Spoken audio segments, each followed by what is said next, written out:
Training is fun. Your new employee is going to be open and thankful for all of the training that you are giving them, right? Maybe not. But training is essential. In today's video, I will discuss how and why you need to train your new employees so that you can have a consistent and predictable outcome each and every time.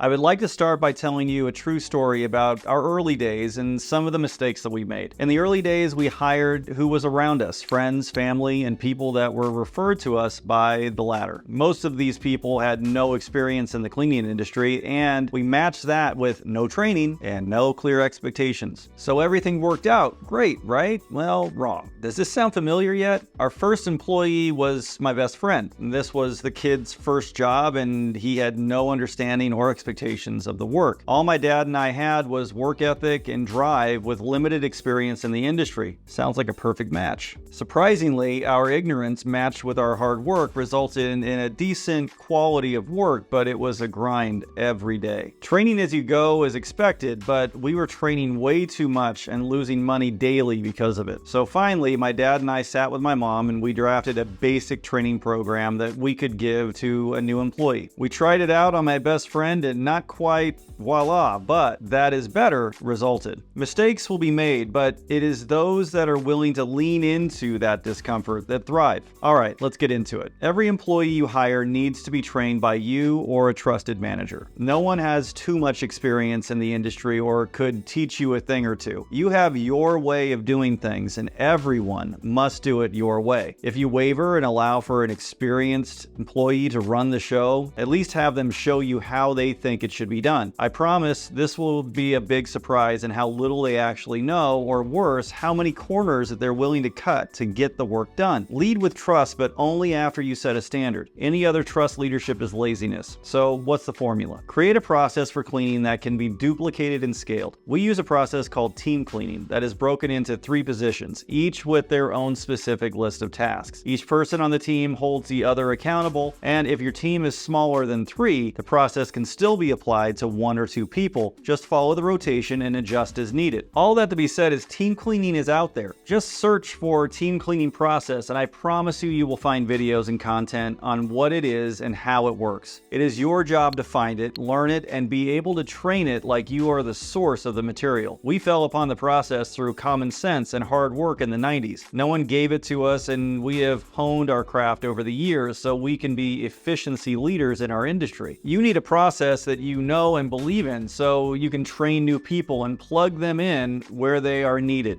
Go with team cleaning. So listen, training isn't always easy, but liking and subscribing to our channel is. If you need tips on training new hires, we would love to hear them in the comments. Thanks. Consistency is everything. In our training model, everyone's training begins with HR and the employee handbook. What is expected of you as a team member? What is your schedule and how do you use HR tools? And here are your assigned uniforms. After they have cleared HR, they are introduced to a trainer that provides them with classroom-style training paired with distance learning/video training. This training is designed to give the employee a foundation of our process and methods. The training can take up to 4 hours for an entry-level employee. Once they pass this section, they are then shown how to perform the tasks, use the equipment and tools for the role that they are going to be fulfilling. Most people we hire begin with restroom cleaning or sanitor in our model. After the work is demonstrated, they'll perform the work and tweaks will be made. Just to be clear, all of this training is being performed in a training facility, not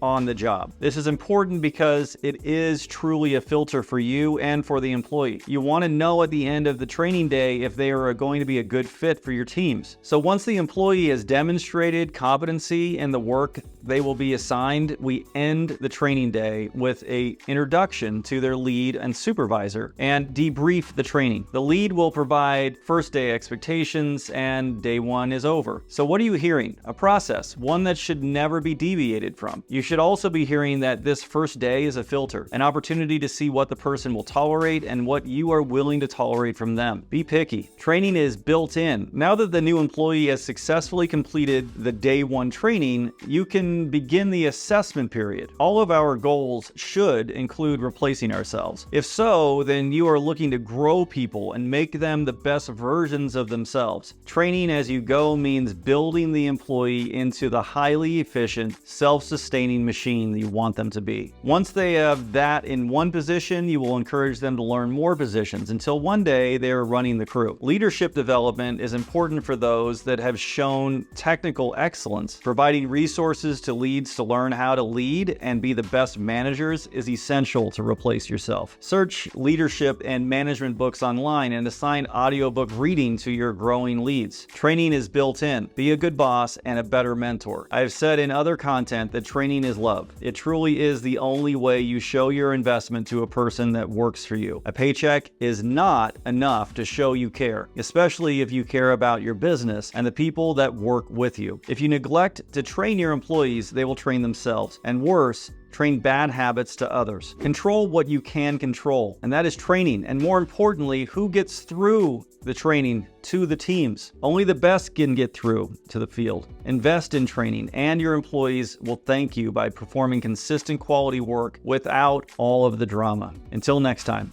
we'll see you later.